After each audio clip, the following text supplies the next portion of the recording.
nous sommes inspirés par le Saint-Esprit. On va inspiré dans ma campagne. Koyo kanze ma confito ya fali juste na forme, mais na fonte pour na rejoindre le recourir à nous ne pouvons pas adorer quelqu'un. Dans moi c'est dans la bande yemba ta mission na yo, ta la soko telemina comme akavoye ngala ko sala ngote pa nzambe.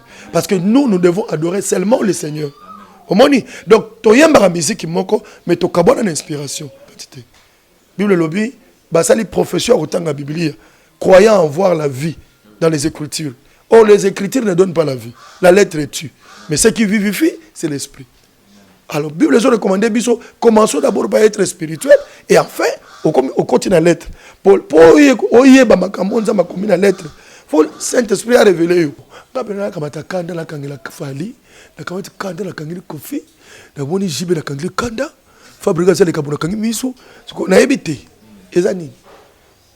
Mukolbaki meje 30 ans moi bongwana babeta kinza membata ye wala commissaire Mariam boni bwiko parce que a pesaka yo sal naye au servir nkolo est-ce que to zelaté na 30 ans sous ba servir au sal wana pas ko felo mdepe ba relation ni bozaka na ko felo miti tana ti confusion fallait bête à peine la TV pour na bini makasi na nzembo mais faute de moyens kende na e bête makasi. Et ça c'est ça sur internet, c'est tout le parcours. Nous avons 3, 4, 5 chaînes pour TV Mbongo. Ok, bon, Edouaga. Mes frères, tous les Patrice na Ouera. Bazam da comme famille moko. So ba ke fait ta famille, faut pas kabla wasani. So ba tie Ouera na Patrice, ba la Patrice a boy. Ko boni boy ko. Ale kina oh boni ndeko. So ko lia funa Ouera comme si Patrice, et comme si Patrice nani Ouera.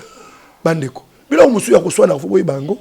Ozo ça le cause mo santo mais so ba contrôler vie na ou bien oko le confier na maso na éviter moto atela ngai poison ngwa linga ngwe kufa toni j'ai souffert vraiment la dengue et au santé bon ça si j'ai le doté mais moi je pense que koso manzembo ngala mona ngo za bien mingite si c'est comme ngo na ngezongi na bala mais moke zamba zo sunga izuzunga parce que Nzembo yo sombi ko expliquer on va la monter pour yo te mto qui révéler.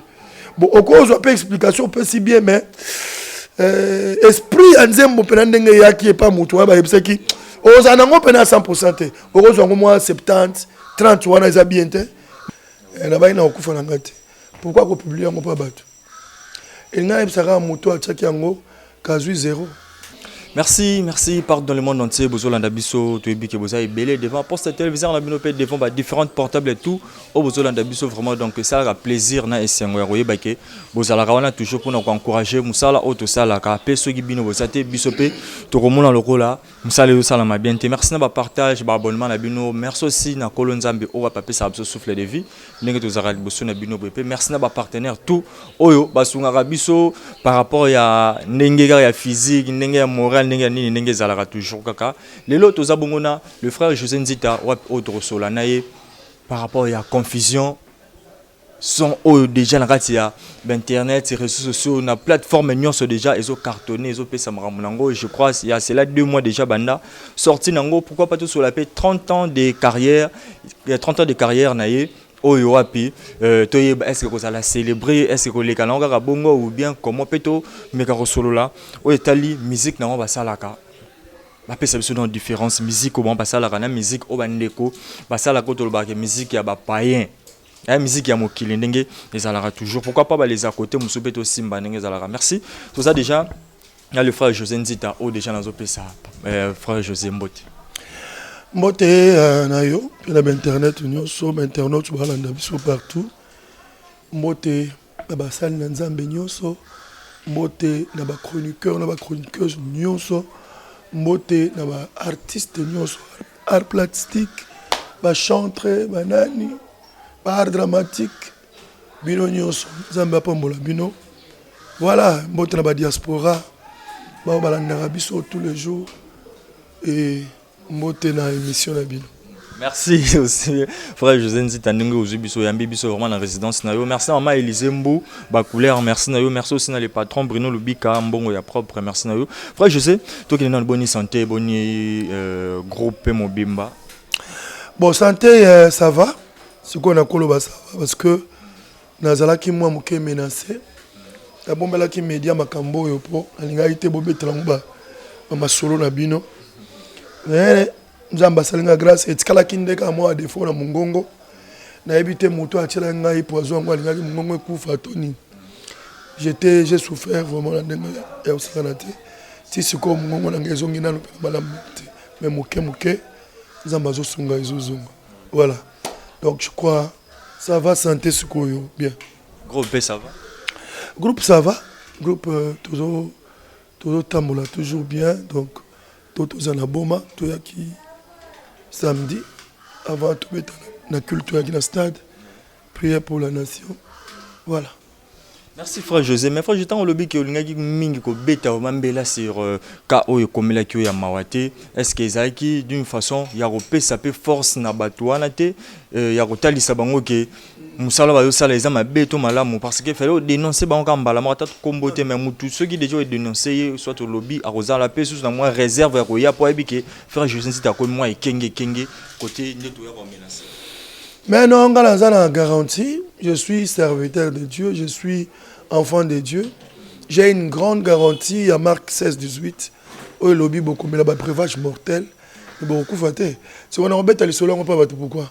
Parce que déjà, j'ai la sécurité de Christ. Et dans la mélango, à mélango, attends la mélango, et na yeba quitté. Na beaucoup faté. Alors déjà, on a garanti ça qu'il y a. Et là-bas, il y a beaucoup faté. Pourquoi qu'on publie, on peut pas battre. Il n'a pas moto à Tchakiango, Kazui 0. Et Simbi la honte. Et Simbi je m'en fous. Simbi te nazana na bomo. Donc ataku po kano cha mususu. Et Simba ka te po nkolo abik singa na 1, au bik singa na 2, na 3, na 4. Ça dit ko to ko chamba lo e bongo na pena 1000 ki pena. Na liango pena donc na santé vitamine pena nzoto. Po nzamba la kisabino ke muta mabe bozana ngo boke nango li felo. Voilà. Mais frère, je sais pas tout clôturer ce dossier. On a découvert un déni qui est bâti là qui au poison. Non mais indice. Non moi pas mama kasi, kotoka pamba, souffle les ali souté, mon ngwe kauki, il a commis quoi comme vertige pamba. Voilà. Non qui bien tenzo to comme bien te. Il a que ça s'examine. Qu'on a découvert qu'il y avait du poison. Merci biso to senga toujours car na bateau yo ba manifester comme tema be envers ba être humain au nzamba sali moto pour à vivre à koksa ba devoir au nzamba tindele na mokili mais yo lingo longola mutu na mokili na habite yo otikala libanga yo otikala ndenge nini donc bo penser pe que lelo sala mama malamu lobitango kokufa jugement nini oyo koloba liboso nzambe donc je crois que batu tout balanda biso concerne bino ngwana frère José 30 ans de carrière déjà pour Tokota avant Tokota na confusion 30 ans de carrière déjà ils ont eu facilité hein? 30 ans c'est pas facile 30 ans c'est pas facile 30 ans c'est pas facile oyebi le 27 ce que ça lundi tonini na fait donc samedi nango to dimanche nango ça veut dire la fin et la semaine mais mois de septembre eza mois nangai ya robotama pour na botama le 9 septembre et eza na chango pe mois ya ba nangai ya ba passe ba botama le 27 le 26 donc ngai concert ezalaka le 27 alors na web ça bandeko que 30 ans ils peut-être Kovanda 30 ans na makambo nzambe surtout na koyemba boye au dérapété na au tiki nzambe te ça c'est une grâce na ofetango penza na ofetango na baya na ngani onso ba foi baya na ngai baya Patrice baya Denis na ofetango na baya nyonso na ofetango na ba pasteur nyonso biskana kinda koyemba yemba na église na ofetango na ba konza mboka na ofetango na ba député na ba sénateur na za artiste na bango. Oui, donc je crois que même Mokonzambo on a reconnu que 30 ans penza à Salisangai pour nous fêter 30 ans malam. On a reconnu la maman, on a reconnu tout le monde pour naza utile car pour la église mais pour Namboka Nangape. Voilà. Moi je disais 30 ans, je crois que l'invitation a déjà lancé verbalement malgré tout nano ça l'y écrit mais 30 ans déjà. Au bureau célébrer en gros fêter en gros. Est-ce que frère José na 30 ans na Yohana a passé presque mingi kaka na Mamboro Yemba. frère José a pensé à te lobby pe akoma révérend, docteur, archbishop, évêque général, ndenge to karande to mona pe bande ko mususu oyo pe bozaki na bango toujours na ligne ya koyema na ligne ya chant lelo pe nde bakoma frère José a pensé à te même pasteur kozala moyembi okoma pasteur eza lisumu te eza pe mabe te mais il faut nkolo abenga yo omoni sikoyo problème ngai natelemelaka nde yango wana ngai nanu nayoki son na litoyi te que José commence le travail ngai nayoki te kolo nanu asouffle ngai te bien que bato balobaka na ngai toi tu es un grand prédicateur toi balobaka na ngai mais bilo ezobisa ngai nyonso eza fruit ya conviction te eza lisumu mais si je ne suis pas convaincu ya kosala yango nakosala yango te donc nakosala yango te mpo bato babeti maboko balobi sala non basalaka likambo ya bongo soki ozwi conviction epai na nzambe le Seigneur te souffle lui-même abi José cette fois-ci je te dis de faire ozomona ti ozokende osala yango tu as beaucoup de garde et beaucoup d'assurance parce que ozoyebake moto atindi yo eza nzambe mais soki nkolo atindi yo te osala yango ndeni neti ngai nazwaki nanu appel te ya bongo appel na ngai eza ya koyembela nzambe mais nanu nayoki te mais mpona bamusicien bandeko na ngai oyo bayoki non eza mabe te kosalela nzambe bongo eza mabe te mais eza pasi kokoma olingi okoma kaka mosala nzambe na makasi il faut nakoma batindi yo te oyoki na eloko te ovandi kaka boye otali mo musique yango ebanda osuka baproducteur baza lisusu te ngai namoni bongo na minute oyo fo nakanga longo bandimi na bandi na nga bord bon obanda bord bien mais bord yango obanda est-ce que nkolo mutu atindi yo osala bord yango bon soki nkolo atindi yo te est-ce que ozoyeba retombe na yango na suka koloba no nini parce que la Bible dit baono nzambe atindi ta koloba retirez-vous de moi vous qui commettez l'iniquité je ne vous ai jamais connu nzamba oboya yo alors voilà na yebi que repêchage ezalaka te na kote wana okorepêche koteni po voilà donc j'ai craint fort kokota likambo oyo po nazobanga na suka nkolo ba je ne te connais pas nayebaki yo na bosani ya moi bien que nayebaka yo mais nazoyeba so te wanani yo au senti que à moi référence mais je ne t'ai jamais connu vous savez nyonso losala kolo ayebi yo te na banga yango mingi avant boso boyoki frère José komi pasteur toi akomi musala nzambe akomi oteya asali église pour côté na teyaka mais avoir un ministère ça veut dire comme évangéliste to pasteur nkolo ayebi singate yango moyen ça langote parce que Ephésiens 4 zoloba Yesu abengaki amemaka ba captif asala bango ba don na église les autres comme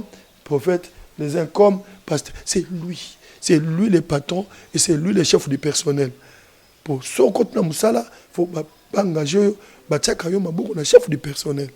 C'est le chef du personnel à Yébioté. Papa, bah faut ton bon nez.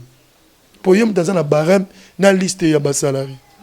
Voilà. Donc le Saint-Esprit, c'est lui le chef de l'église aujourd'hui. Alors, ce qu'on a engagé au thé. Ah, faut ton nez. Je sais, est-ce que tu as le les lots n'ont le bic et font Zambia l'obéla, Nzamba Bengayo, ils appellent un bateau, ba force à rappeler makambo bazali ye moko ndimi à côté mamunaye à côté ba cour naye banini à forcer avant que Nzamba ça l'appelle est-ce que tu lobake ceux qui va comment sentir baza vraiment na onction divine na kati na bango yango tinda ka bango ba luka peut-être banzela mais moi je pense que pour que nous ça la cour faut je appel cour ezali ko que nous bakisa juste connaissance parce que la Bible dit à la fois ajouter aussi la connaissance nous aide à exécuter bien notre travail. Mais la foi, la foi c'est l'espérance. La foi c'est croire simplement au monument miracle. Mais la sagesse, la déontologie, tout demande la formation.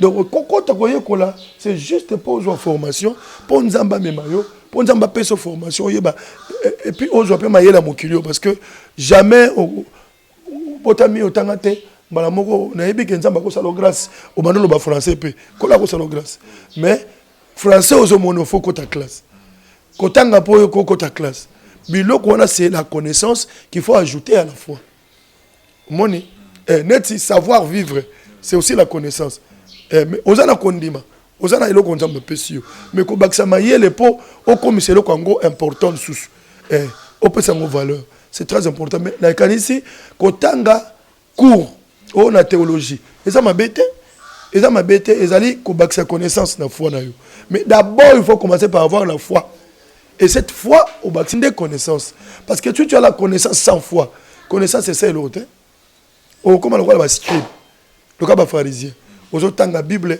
mais on y a beaucoup sondé en quantité Bible lobby basali professeur autant la Bible croyant en voir la vie dans les Écritures. Or, les Écritures ne donnent pas la vie. La lettre est tue. Mais ce qui vivifie, c'est l'esprit. Alors, la Bible nous a recommandé, commençons d'abord par être spirituel et enfin, on continue la lettre. Pour y la lettre, il faut le Saint-Esprit à révéler. Au moment où on a pensant en Zambé, il y a la boue. Tant de confusion. Il fallait bête à peine la TV. Pour ne bini makas na nzembo. Mais faute de moyens qui est bête à makasi et ça ça sur internet c'est tout luka ba parcours na ngwere mona banzembo moi 3 4 5 chaînes pour TV mbongo. OK bo Edouaga. Merci frère José, je crois que l'explication est très claire donc va te belé na wabia frère José comme on a prédicateur au fond lara il diffère sous bala nzembo fond la bon sous mémoire la marmo ba yité frère José mingi oza chantre nzambe na ça l'appel té un jour au devenu pasteur. Est-ce que frère José banzembo oyo oyembaka okomaka ngo yo moko to yo pe osombaka banzembo to bosombaka banzembo bino pe ba chantre chrétien? Bon, ça si j'ai l'olendo té. Mais moi je pense que kosomba nzembo ngala mona ngo ils a bien mingité. Ils a bien mingité. Bien mingité. Pourquoi? Parce que dans français batay biso il y a un discours direct et un discours indirect. Le discours indirect, c'est un discours rapporté. C'est-à-dire que vous êtes dans un gaba, au moment bis accident mo salami, maman moko muto katani pouf, muto ngozo ko na kufite, yo muto mboni. Degré où yo kali passe, il y a degré nga yo kali passe. Même atata ngozo expliquer nga ndengo zo yo na kulia su bisité, na kulia su émotion wana. Nga za ngote. So obetelinga lisolo ngola moni mama moko na kompenga ba ko ipenza muto soloba na kufite nga yokiti nga pe na ke sa tierce personne c'est bon ça me na kompenga mana bisio mama moko pe na muto ekatania soloba na kufite so muto ko tuna nga binanga yo monaki habité na monaki te mais garçon mo muto abetelinga au moins troisième personne ako pe ondimanga te pour moi le tizal masola ça ezaka lukuta kaka témoignage que dans la tierce personne, mais le discours direct, c'est quoi? C'est du vécu. C'est-à-dire, oh yo moni, oh ye bisabato. Yes oh yo vivre, ndezo ye bisabato. Message on colle à pesio, ndezo communiquer bato. Ça veut dire ça, l'impact direct. Quand tu dis repentez-vous, j'ai vu le Seigneur, il m'a dit ça. Tango lobango, la puissance de Dieu qui t'a rencontré là, c'est cette puissance qui sort pour aller entrer et pas à Motozolobango. Mais quand tu n'as pas aux autres solo mongobeta ozana kilo nangote wana ekokendepe kilo te. Voilà donc pour moi ceux qui achètent la chanson les chansons les cantiques bon ça la rabino m'a bêté je sais que c'est la parole de Dieu mais pour moi je trouve ce n'est vraiment pas bien parce que nzembo yo sombi ko expliquer on va la monter pour yo te mto qui révéler bon au cause pas explication pas si bien mais esprit nzembo penandenge yaki et pas muto ba yebseki Ozanango pena 100%. Heureusement moi 70, 30 wana za bien te. Moi je n'aime pas donner la copie à mon Dieu. Je donne l'original. De banzembo na yembaka. Ya motana ba pona ngai mo etelemi. Kanganga de photos. Ayebi ngai. Ça dit je parle de moi. Je vous transmets ce que Dieu m'a donné. Je vous communique ce que Dieu a mis en moi. Yango mona banzembo na ngaso na yembi yango et ça impact makase pas na ba. So ka yoki yango so kaneti voilà. Merci, bien expliqué, frère José Nzita. Mais frère José Nzita, toko tambala mona confusion oyo bana nzambe belé bazo sepela na nzembo wana. Confusion za single, les albums mobimba ou bien les nini mekano expliquer biso. Bon, les single mais to corporant on album. To baxer on album na biso et bima ki penzate et ça là que le collé bima mais est patogé pour na ba corona et bomaki. Ba to bazako zela awa vraiment aïe aïe aïe. Aïe, ça va aller. Tant que bandaki na publicité la TV sur tout le monde. Toko zongo wapi, toko zongo wapi. Na tant bazolo za kaka bo ebimi na janvier, décembre, janvier, février, mars. Tout.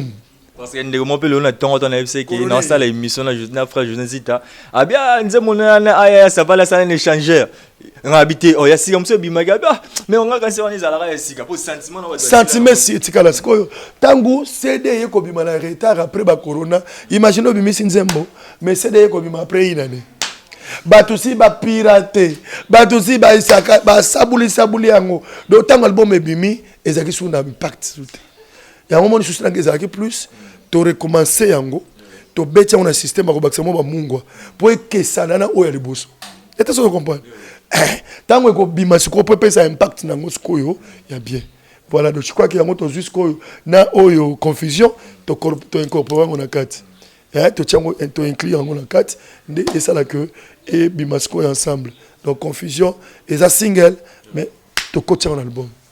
Frère José na habité ceux qui yo mo sala remarque wana ba biso ba auto linga musique na yo remarque wana to sali yango to ba pitch o liboso zalaka nango vraiment na ba nzembo oyo ba ndeko yembela biso mabwe même ba fête so ba chango ba to toka ba robina no wana c'est comme si moi qualité no perdre yango ekiti mo ndambulelo ba Michael Mbayi ba yeba mo beta mo ba pitch wana zalaka nango kala wana ba Moïse Mbiye c'est comme si frère José Nzita o lembi so tikeli ba petit moi terrain. Non, il y a les cambo possibilité. Il y a les cambo il y a promotion. Oui, bien, mutu à la mesure ya grâce na. Ngai moi mbongo na zana ngwe kokana ba msuta. Moi mbongo. Kokana ba msuta. Ba msuta ba mbongo penza. Ako mise pena zui $4,000 to $5,000 tena promotion. Ba oyoka ye mingi kenga. Est-ce que vous comprenez? Si on a checké à $1,000, votre promotion est moins limitée. Voilà, donc on a besoin de faire et belé. Le quoi, tout ça, on a besoin de ça. Après, ça soit partenaire et belé. Comme ça, sur une zembo bimi, t'as une confusion. Il fallait bête à peine la TV. Pour na bini makas na zembo. Mais, faute de moyens qui est bête à makasi. Et ça, c'est ça qu'on a internet, c'est ça bah parcours, on a moi 3, 4, 5 chaînes pour TV mbongo. Ok, bon, Edouaga, il faut Edouanga pour la bête. Je crois qu'il va comprendre très bien. Est-ce que tu vois le bozo continue toujours à souffrir na mécène, na producteur, na mboka na biso pe gouvernement de Tchad comme maboroté. Bazala soutien ba mécène na producteur. Ba comment ya par hasard. Ba producteur na mboko, bazala soutien. Biso comme biso moto Michel album biso moto se produire. Net album moi. Comme on a mis produire. Nzembo ya confusion. Comme on a mis produire. Clip ngai moko, tout ngai moko, promotion ngai moko, tout ngai moko. Frère, je sais pourquoi bandeko oyo tout le basa la musique à mokili basa sorte musique profonde ba on va producteur ba mécène facilité mais bino ba to bozo tiembela nkolo bozo te ya ba à travers ba nzembo c'est comme ça producteur ba yaka vraiment envers binoté pourquoi ça rabongo olobi to yembela nkolo il faut ça la part de choses tant to yembela nkolo quand on chante pour le Seigneur pour montaya rosunga yo il faut à la peine à 30 mona yo faut à na penser ndenge mona yo nazo biso mukilio esi baby kala mingi te bo mona kaka ba kabwana ya nzambe ba ozana kwena bango e kabwana pena na mabelawa e AGT ngayo zebisa niveau makambo ko mokendela yo imagine ka ata uto tanga na yo osi papa na bina bibi simbongo na classe otangi pena otangi ta mayele bele mais tant que pose musala ba biso bon bongo zana musala mais il faut papier mo ba yelio au signer awa mais na big rouge au signer tika na biso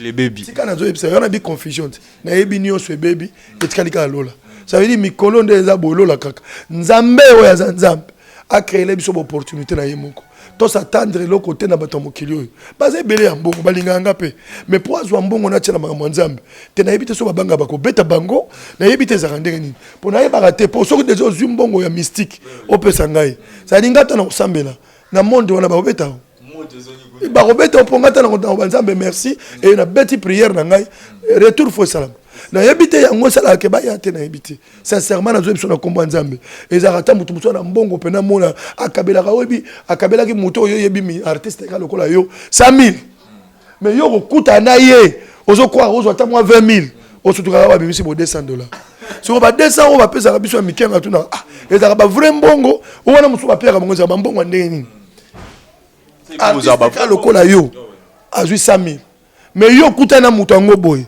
ozui 200 dollars on discute na nini na pena tina oloba nete po no penga mukiebo eza ye moko comprenez po na pe ki wana kuna 100 000 na yibi pété vous comprenez donc ça dit bilo musu to tout na souté oya ko sunga biso merci ce qui pour yete yesu azali amen to suki wa.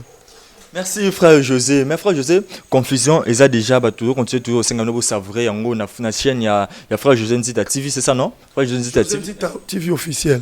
Donc il est vraiment beau s'abonner, beau qu'il y ait la plateforme sous place où ils a beau somba et ça là bien vraiment. Frère José 30 ans de carrière, ils a et au moins de les kayango car facile te boy. Nalanda ke mission concert na biso mo bota ko sala Nadesh na pesi mbote ibwa kungu so na tangi kombone bien bien. Ibwa kungu. Oti olobaki Koffi Olomide aza béni parce que apesaka yo sal na ye au servir nkolo. Est-ce que to zelaté na 30 ans sous ba servir au sal wana pa Koffi Olomide pe ba relation ni bozaka na Koffi Olomide. Koffi aza artiste à Congo na yebite bandiko. Bala moi nzambe. Azanga moi nzambe. Oyo Bible yebisi ngai je dois aimer tout le monde. Bon, ngapena kamata kanda la kangela Fali, na kamata kanda la kangela Koffi.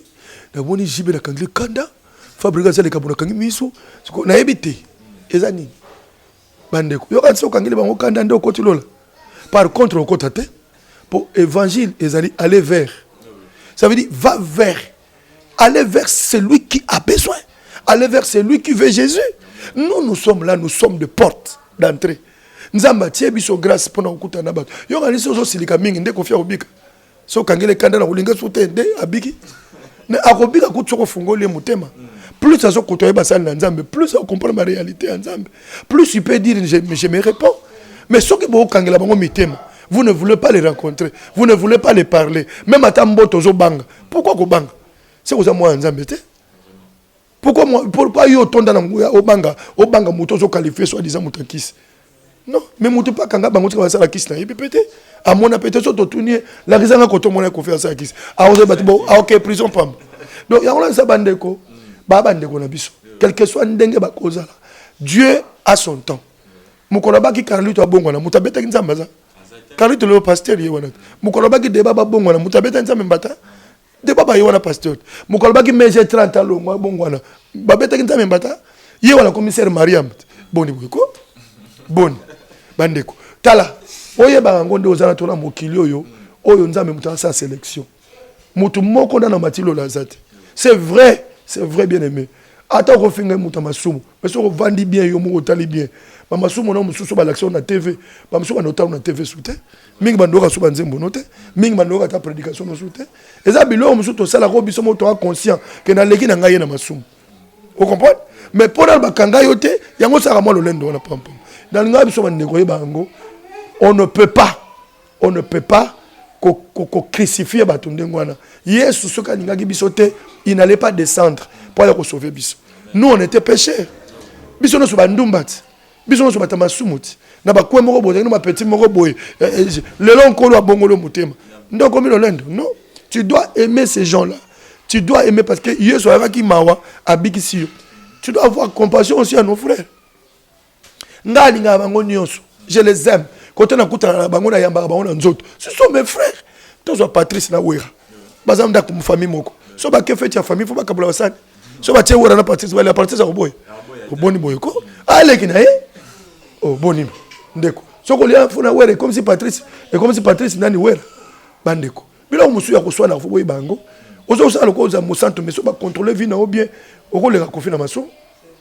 Hein bandeko bilo musu to sala ka bien mingité to ke bakana ko bimisaka batu ba pêcheur parce que biso moko nzamba ko leso mao ça me fait mal ça dérange hein tu moni mutazo juger batu ndingo. Merci frère José, merci na très cher internaute de tout Bolanda biso tozo qui ne vers la fin déjà. Frère José bino balanga nzembo boyebisaka biso mingi po zo inspiration fo yo kapé muninga moi ndenge muninga sali œuvre na ye oyoki est-ce que bino pe bozora atteindre oyoka ba fali wana ba Koffi wana place wa tchaki kombo ya mutu yobite place o dacha koma mutu ngana ko yema na forme boy mais na tche kombo ya Jésus na tche kombo nko ya Nzambe na kati wana est-ce que boyoka pe ba fali wana ba Koffi wana ba jibe wana sincèrement toza ba musicien biso nyonso nazo beloko musa Nzambe nous sommes inspirés par le Saint-Esprit. Nous sommes inspirés le quoi à Bangote. Bango ba yemba ba faits sociaux, ba yemba ba bolunga mokili oyo, a rejoindre likolo moi c'est na ya bando détaillant. Nous allons likolo mulayi na sepela kanango, ko yembelo kwa bongo. Mais chez nous quand tu chantes comme ça, ou sali idolâtrie.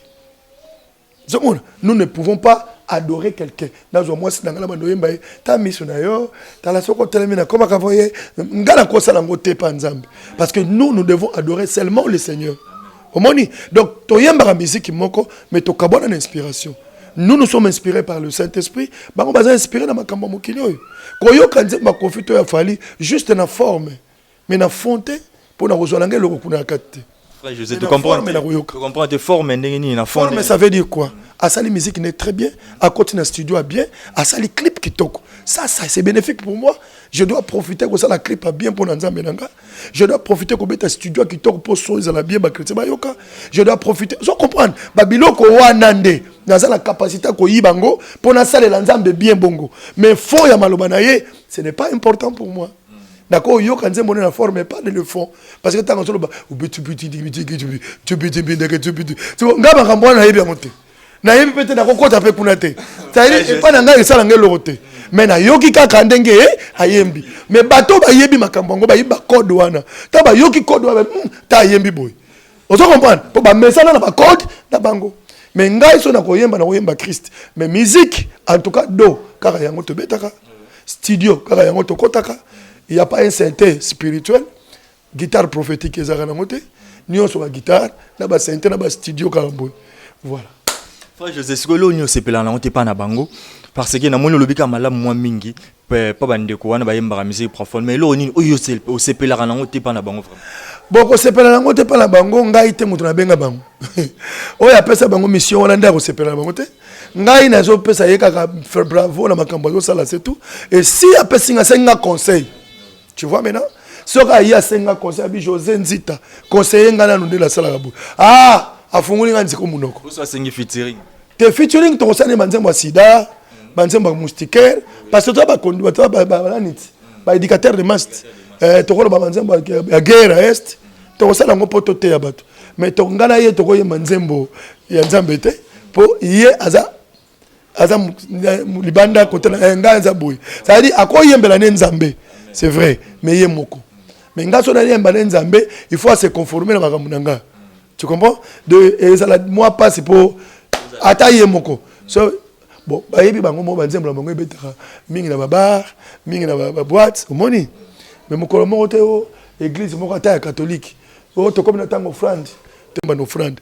Obimi frère fallait terminer offrande na basi na ba mikuse wana bazo bala boy. Na offrande l'église. Est-ce que ko salam? Bon soki yemo pa ko boya ko silika mabe. Aba sango nini? O lugla makamuna nzambe. Po akoboya elbi place on les alliés saints. Akomatsa ba couper wana bongote. Pa ko so akekuna oyemba ayemiza mwanzambe ta kangola ngai ko akoyemba bongo. Parce que azamwana ya nzambe. Toko refuser ba monta nzambe te, ba to nzambe. Ba na nzambe. Le lot il confie à $1 million à tia offrande. Na éviter pasteur à oloba na boyango. Na éviter. A osepela lobi nkolo merci ni pamboli ta porte funga melinga et pas kofi. Lobi mona tongi ta appartement. Bon nzambe to ya yemo. Ya comment ya pasteur? Bon soka zui. Moi pesi na église comme ya pasteur. Mais na bien yende visionnaire. Tango osa tonga ba église na ba nini. Yem ta opesa plante. Ezaka mbongo nzambe mais sacrificateur nde yete. Bon nkolo tia kitali yambongo. Kasi mbongo za maboko la. Ce message ngo pesa biso. Mbongo tu ba tiaka ba offrande ba dim ba pesa za ngo pona. Non, ezalaka ya église to boyite ezalaka pona nzambe. Mais contrôleur na ngo na gérant na monani. Yende visionnaire. Yem ta pesa benjonction 200 € tia oyo. 200 € tia a. Pasteur ba talo. Oh mais oui parce ba yebi kezaka bongo. Ele on na koseli bango. Na oyo fond la sko ba vérité. Le côté za vérité tezaka bongo. Nzambe na ngai. Mbongo kotaka na église ezaka ya nzambe n'est-ce pas? Na kati église n'est-ce pas? Mais cordon ya makambo sur église, c'est le visionnaire non? Bon so tonto tonganda kwa nzambe na opesa idée. Yet. Bon na mbongo ne kotaki 1 million bo longa na 300 000 bo tsomba moi mutuka mo pe même mama ba kenda ko retraite. Na opesa idée wana. Yet. Bon, ça 50 ans na moni bo tongela nganda ku dangaza kinkole wana na silité ngai attaque pasteur bo tongela. Muta hotel melaza. Oh, mais eza Merci frère José de Nasuka, vraiment je crois que ma très cher fidèle Lyonso dans le corps de Christ va se payer. Pourtant on a demandé mon confié mutamasu muté. Pourtant il a mis. Ah, na mbongo na kolo pamola e. Alazi emiliali. Mais ça ko sakana ko kasi bandumbo bakenda na boulevard taba babuli sakana mindele kuna ba na tongo. Yo yebi ke mundimi na bulisa. Yo yebi. Oyebi note on la na tongo ba ye frande 100 euros. Yo 100 euros na kopesa. Nzoka na butu ye abimaka na mindele kuna. Ozomona mais yo yebi ko tuté. C'est comme mbongo wana zambongo masumu. Tango pambolo yango. Et comme mbongo. La Bible dit tout est pur pour celui qui est pur. Ozomona. Tant que tu as les blocs, tu as boulissé. Tant que tu as boulissé, et comprends ça ensemble. Attends, où tu pas ndumba. Et comprends ça ensemble. Merci frère José comme la souka déjà minute ça monsieur Gogi mais frère José, merci vraiment on a temps accordé biso. Confusion, ils a combo album, ils a to morceau dans 4 albums, puis album ceux qui ont confusion, oui ça va sur ça comme ça combo là on peut te usango quand. Mais titre album confusion. Na kalamingi to aussi sango, sincèrement la combo à Yesu. Tozobuka nzamba pambola biso tozwa mbongo tosala ba clip nyonso moni clip le comme cher clip à confusion wana ça $100,000 te moni donc pour ça la clip qui toko ndengwana banda na 1000 alors ce qu'on a ça na 12 11 titres et c'est $11,000 pour ça la clip qui toko ndengwana tu comprends imaginez ce que so mbongo ezate au comme na niveau là ndenge faut mbongo ya alors yango to senga ba oyo bazara mitema mawa po yebi na bato muswa ke na mboni na ba apanzi baliele na bango bato kompeta merci te mais terrain malamu ko sala musa nzambe yango quand tu nous bénis comme ça et bato nzambe ba pambwami yo nzambe ato yolaki na baki kofia pambwa poani parce que apesa kinga boîte na ye ezalo kwa muta pesa ki yesu boîte ate nango apambwa kino so opesi yesu loko na yo sa nango do fi tu es béni quel que soit niveau noza. Il y a aussi ma Colgate, ma banane, ma Pepsoda, ma banane, ma Coca-Cola. Ce sont des gens de son de franc-maçon, mais ma paix, ça va dire dans mon église. Voilà. Merci frère Jodrom Nasuka, on a peut-être dernier message nous avons ni le numéro contact ce que vous a possible na bandeko tout balingi ba approcher envers yo pour ba tchalo boko na musala nzambo ça. Nzambe apambola bandeko nyonso ba yoki ngai, je pense na lobi na motema na ngai, ceux qui vraiment na lesé mutu moko limbisa ngai. Parce que mon copé mais sincèrement, je sais que je parlais de l'évangile et le Christ. On a mis Siawa et Zamalobanzam. Et ce que c'est les Enango, vraiment, en tout cas, excuse-moi, je l'ai dit parce que Dieu m'a envoyé de le dire. Alors, deuxièmement, le numéro de téléphone 81 686 72 52. 81 686 72 52 à WhatsApp. Comme c'est la suggestion. Si on peut s'en toli, na Oyambango. Merci beaucoup, abonnez-vous dans ma chaîne José Nzita Officiel TV. Botala nzemba confusion et abonne-toi. Comme la ngata mo ba commentaire et où ça la bien.